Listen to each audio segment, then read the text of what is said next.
remove all duties, all taxes on all energy efficiency products.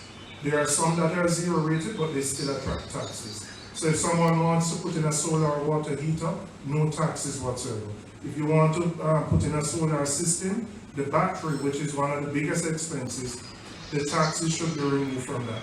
We need to make it easier for persons to reduce their dependency on oil because of the escalating price in this commodity. And it will benefit the country in the long term. Lowering the demand for oil means that we have to find less money to buy that product. And it also helps our environment, so we also meet in our environmental goals. We raise a concern about the government's intention to divest JPS. We believe the government should retain the 20% stake. JPS is a critical infrastructure for the country. It's a strategic asset, and we believe the government must have a voice at the table, particularly as we are entering another energy crisis. Our view is that the government is divesting it purely for budgetary purposes, so that it can get revenue to balance the budget. And we think this is very short-sighted. An asset like this, which is already 80% owned by 2 foreign partners, needs the direct input of our government to ensure that it acts in the best interest of the country. Our business competitiveness depends on the cost of electricity.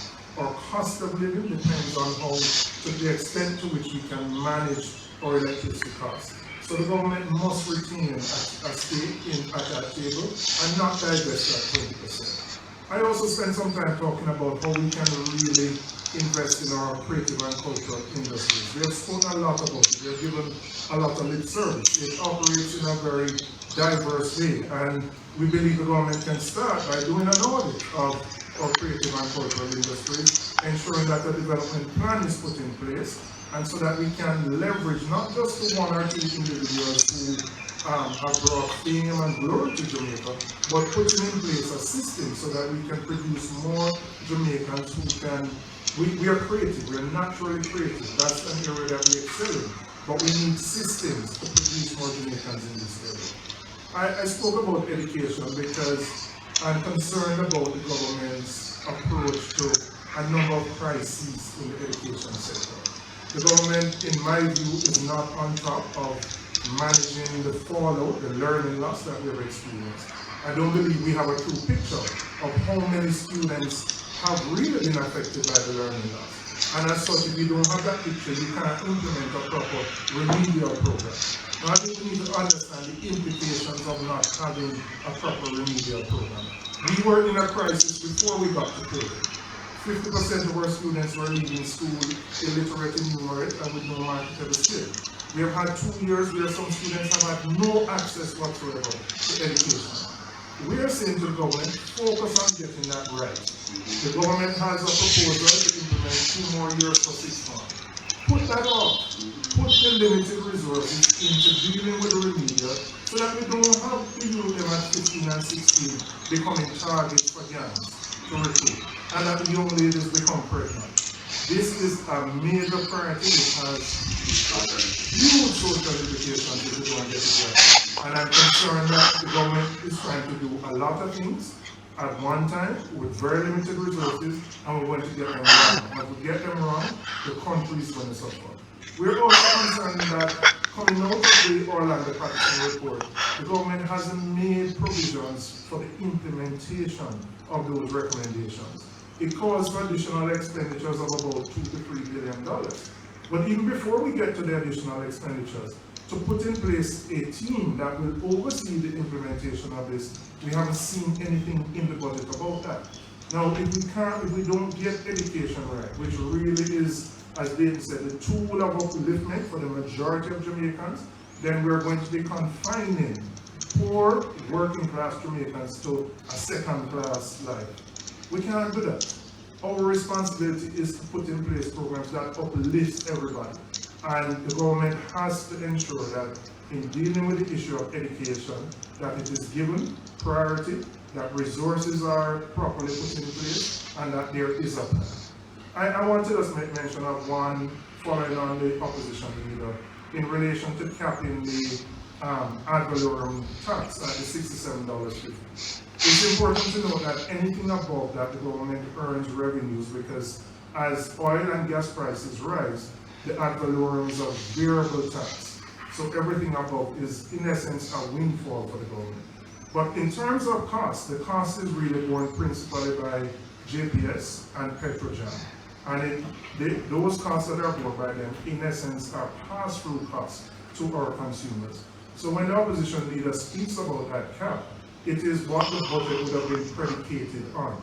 So everything above would be an unprojected windfall to the government, and we are saying use that to push on the blow that so many Jamaicans will feel during this very difficult period. Thank you. I'll make one more comment if I may before we go. Yeah. I just want to make one more comment about the entertainment sector in particular. You know, they have been suffering from effectively their industry being shut down for nearly 2 years. And we're really calling for it to be reopened because we believe that is necessary at this time. Many Jamaicans rely on that industry for their livelihood. Our entertainers, our caveman, soup man, our hairdressers, there's a whole range of cottage industries and street industries that benefit from and depend on a lively entertainment scene in the country, and we're saying reopen that now. But what I'm unhappy about is instead of doing that the right way, which is to end the order under the DMRA now, they haven't yet done that, but yet we're seeing some events being permitted, entertainment type events being permitted, which really is not compatible with the law, with those orders in place, and others being shut down by the authorities. And we're saying, look, get away from that system of the law being applied differently depending on who you are and so on. Just fix it now, remove the order, and let the entertainment industry get back into full gear, subject to public education, public relations, to continue to encourage until we're really fully out of the COVID threat, persons to behave responsibly when it comes to interactions with other persons, proper distancing, etc. But what I do not like is a system where the law is being applied differently, depending on who you know and who is attending the event. We need to get away from that. Okay.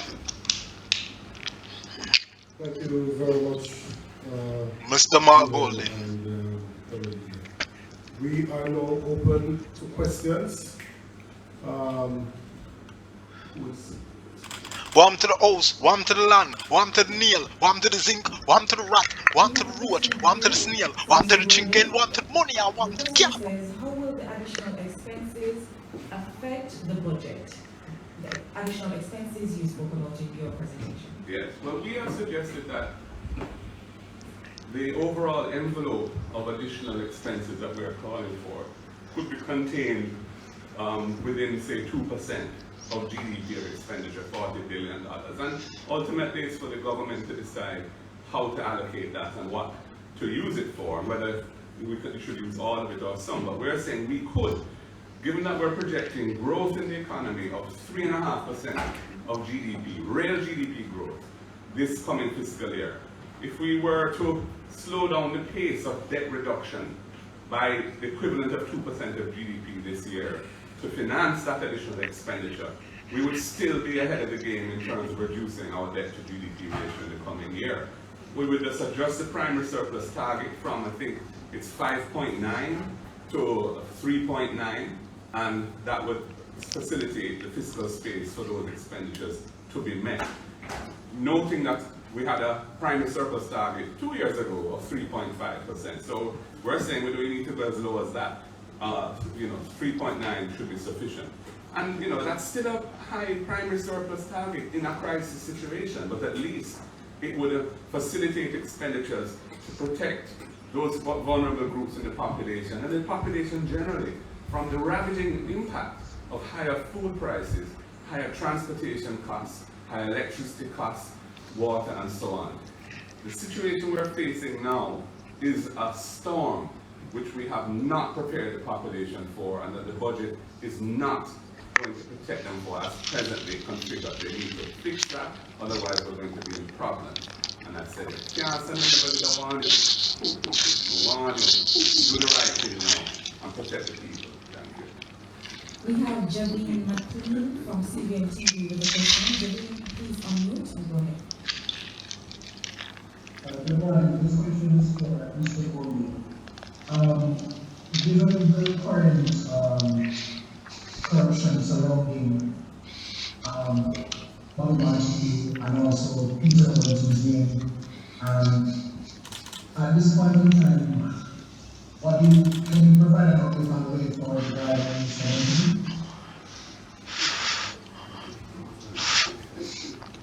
Mr. Bunting, I believe, has expressed to the media through press releases and interviews the facts as it relates to his situation. There is no equivalence whatsoever between the situation of Mr. Bunting and that of Mr. Montague.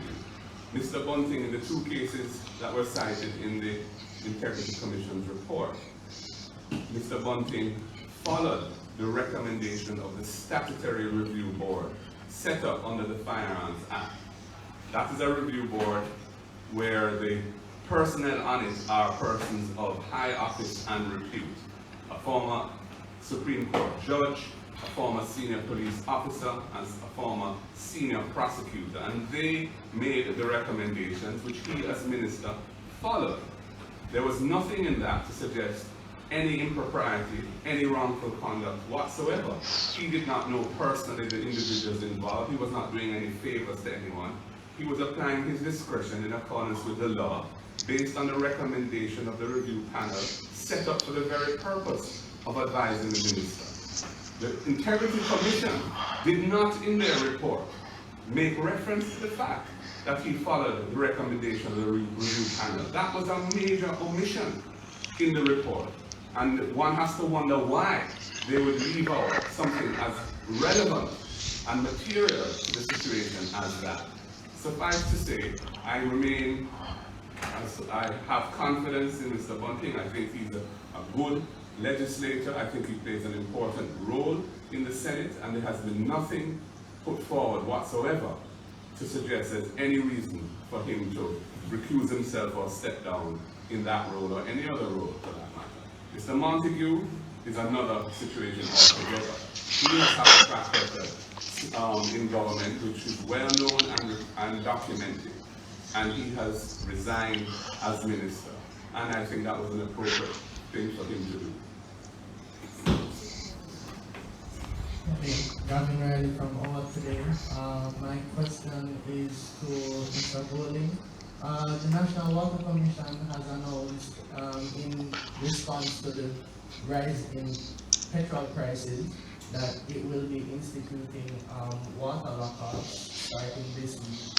Does the opposition agree with this position from the NWC, given oil prices have been trending down since last week?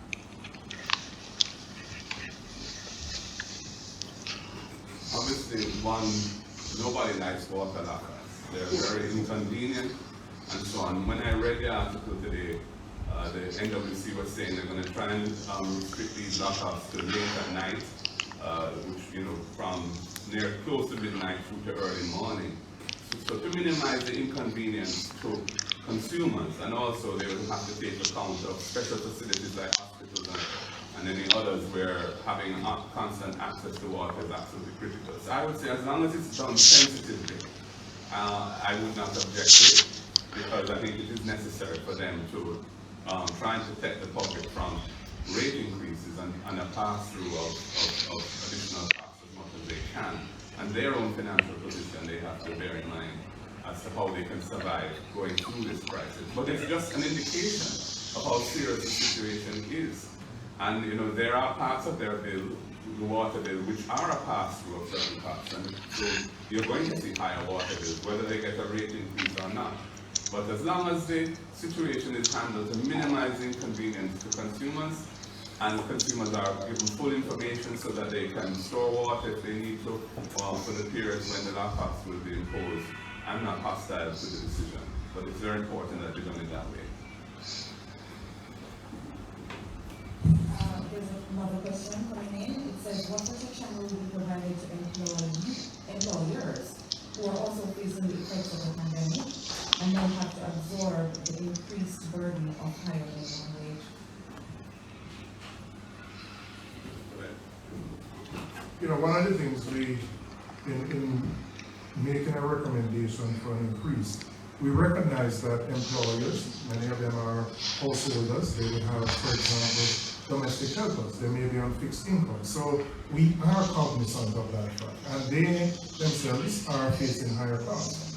But you know, when you break down what $9,000 can do or what it can't do, it can't for a single mother with 2 kids allow her to feed herself and her family, for her to take public transportation to work, to send her children to school, to pay light or electricity bills. So I recognize it is going to be a sacrifice for some. But I also believe people have to potentially look at reordering their own arrangements. It may be a situation where you have to say 4 days a week for the helper, you give her the extra that she can find days work, and she can determine what to do on that extra day. Because you may not actually need her for all 5 days. But really, people cannot live with dignity on $9,000. And we're not even factoring in the increases that they're going to face now. We're talking $9,000 hasn't even allowed you to catch up over the last 4 years. This year alone, based on what we've seen in just 1 year, basic food items increasing 40%, 50%. Basic food items, way above the inflation rate of about 10%. So the reality is everybody is in for a difficult ride. We recognize that, which again is why we believe the government's efforts so far at providing relief are totally inadequate. Because the impact of the Russia-Ukraine crisis is going to be felt at all levels throughout our society. But we have to ensure that we have a society where there is social cohesion, and if we continue to have persons at the minimum wage level not being able to survive, they are going to find ways to survive, which will create social problems. And there's a question here for you, Mr. Julian Robinson. It says, you said that the budget assumptions are flawed, but if inflation and oil prices are higher than programmed, will that not provide more consumption taxes to the government? Is that a good thing? And a follow-on question to say, Minister Clark said there were no new taxes. Is he lying? Well, first of all, no, he's not lying. There are no new tax measures. But as the first part of the question indicated, as oil prices rise above the budgeted $67.50, and inflation, the government earns additional revenues. So he is not imposing new measures, but the government will benefit from additional taxes. So the question is, does it balance out?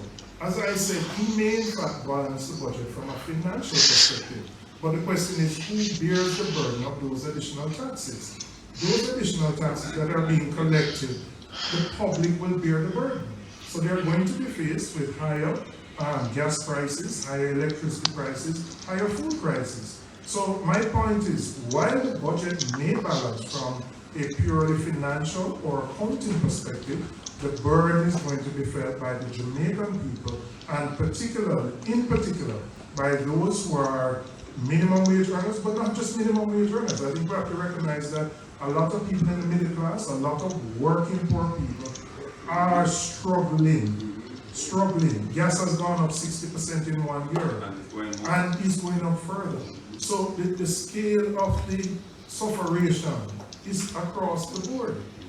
So to be specific, the budget may balance from an accounting perspective, but it won't balance the lives of the Jamaican people. Mr. Golding, Siobhan Campbell from the Nation. I'll just add to the last question, which I think Julian provided an excellent answer to. A budget is not, in the context of the country, a budget is not just an accounting exercise. It is not just a question of saying, 10 from 10 equals 0. It is about how the economy functions, how the society functions, and how we manage the reality in which we find ourselves. And we know that we're all trying to get to a low debt, or much lower debt economy, and we've been working on that for years now, and with some success. But there will be bumps along the way. There was a bump with COVID, and the government had to adjust it. The budget in 2020 that was brought in March didn't provide any support to deal with COVID. And they had to recast the budget 2 months later with a massive supplementary budget that changed a lot of things. And we're saying that's happened again, because we're now in a similar shock, especially as regards the impact it's going to have on vulnerable people, which will be worse than COVID. And the government has not in the budget made adequate provisions for them. And so we're saying, yes, there are ad valorem, there are consumption taxes, there's inflation which is driving up prices, and GCT and SCT, all those taxes are going to go up. And they're going to go up more than even budgeted. And we're saying give back some of that to the people in the ways we've described, or any other ways that they can come up with, so that people's lives are balanced through this crisis. Sorry, Siobhan, go ahead. Siobhan's question to you, he said, Mr. Golding, as admitted by you, in order to expand social spending further, we would be required to reduce the pace of debt reduction. Would this impact the country's credit rating and in turn foreign investment into the island and long-term growth? Well, first of all, I don't think it would impact investment in the country, because I believe every country has to make adjustments to deal with the crisis that has unfolded due to the war in Ukraine. And the measures that I am proposing are not so drastic as they would in any way undermine the government's financial program. As I've said, the government is projecting 3.5% real GDP growth. I don't think additional expenditures funded by a slow pace of debt reduction this year of just 2% of GDP would undermine Jamaica's credibility. I think, to the contrary, it would have a very positive impact on the society, and it might drive GDP growth further, which would be positive for our debt, our credit ratings, because that 3.5% of GDP is predicated on the budget that they have come up with. But if you were to have an additional 2%, up to $40 billion spent on the base of the society, the middle class who are suffering, poor people who are suffering, pensioners, elderly people, mothers, pregnant mothers and other single parent families, those people consume goods and services with the income that they earn. That would further drive GDP growth, which would enable the debt to be brought down quickly after the crisis is overcome. So I don't think it would have any major negative impact on the credit rating or investment climate in the country. In fact, I think it would improve it, because the social conditions in Jamaica would be much, much stronger. And investors look at that, especially investors in things like the tourism industry, but all investors look at that because it has a major impact on the viability of their business here. Thank you. Mr. Golding, Jonathan Atkins from Nationwide is asking, he says, the Prime Minister argued that placement of Michael Manley and Edward Siaga on the new $2,000 Jamaican note as symbolism of national unity. Are you concerned that your objection to this can be interpreted as promoting politically tribal narratives? I'm concerned that a decision like that was taken with no consultation whatsoever with the People's National Party or the opposition. I think that was an arrogant and unwise approach to take. To bring it to parliamentary budget and drop it on us like that, when there has been no reconciliation in the society really, as to the history of the period where both of them were active, especially the 1970s, which was a fraught with all sorts of issues, we think was a wrong approach to take, and we registered our objection to it. We have no objection to Mr. Siaga going on a note. If you need a new $2,000 note, he can go on that note. But as far as I'm concerned, to move to a new system where you're putting him, Mr. Manley and Mr. Siaga on the same note without any consultation was inappropriate. And it has upset a lot of people, I can tell you that. That is why I raised it. And that is not the way to do these things. That's not the way to address national symbols. This must be a source of unity, not a source of division. But when you proceed in a way that is arrogant and lacks consultation and is disrespectful of a large part of the population, don't tell me about unity. That is hypocrisy.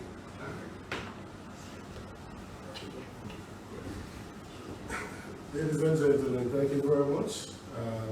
I think you have gotten sufficient information. I myself I'm not to inquire this by the stretch of the imagination. But I do know that these two gentlemen are eminently qualified to speak to you on those matters. But I do know one simple thing from math students, that if you're trying to bring down a percentage, that you can either make the numerator smaller or the denominator bigger. And so I see a lot of focus being made about what the debt is, whilst ignoring the fact that if you grow the GDP, which is the denominator, then you could also bring down your percentage. So just on my layman's understanding. But thank you very much, ladies and gentlemen, and we hope to continue the discussion of our coming days and weeks. And we ask of you to continue to give the news to the people as objectively as you can, and giving them the facts as they are presented. Thank you, and